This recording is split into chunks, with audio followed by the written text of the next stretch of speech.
Here he is, the man with the Prime Minister. Good morning. I will shortly be seeing His Majesty the King to offer my resignation as Prime Minister. To the country, I would like to say first and foremost, I am sorry. I have given this job my all, but you have sent a clear signal that the government of the United Kingdom must change, and yours is the only judgment that matters.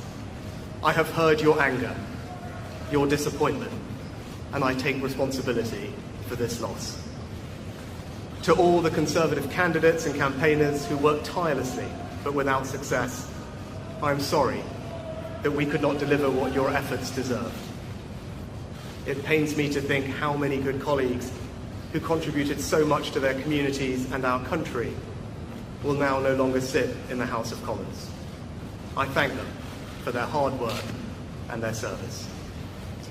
Following this result, I will step down as party leader, not immediately, but once the formal arrangements for selecting my successor are in place. It is important that after 14 years in government, the Conservative Party rebuilds, but also that it takes up its crucial role in opposition professionally and effectively. When I first stood here as your Prime Minister, I told you the most important task I had was to return stability to our economy. Inflation is back to target, mortgage rates are falling, and growth has returned. We have enhanced our standing in the world, rebuilding relations with allies, leading global efforts to support Ukraine, and becoming the home of a new generation of transformative technologies. And our United Kingdom is stronger too, with the Windsor Framework, devolution restored in Northern Ireland, and our union strengthened. I'm proud of those achievements. I believe this country is safer, stronger, and more secure than it was 20 months ago. And it is more prosperous, fairer, and resilient than it was in 2010. Whilst he has been my political opponent, Sir Keir Starmer will shortly become our Prime Minister.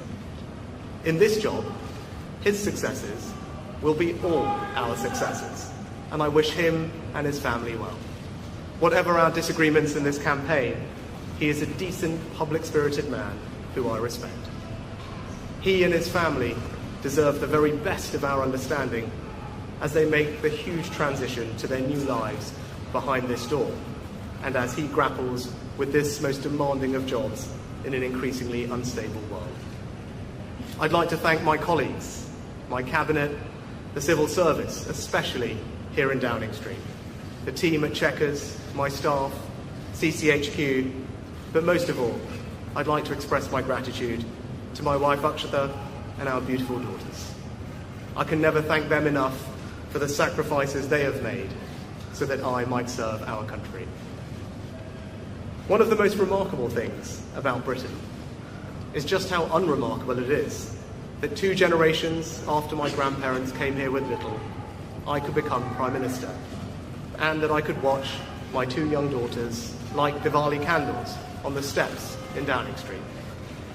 We must hold true to that idea of who we are, that vision of kindness, decency, and tolerance that has always been the British way.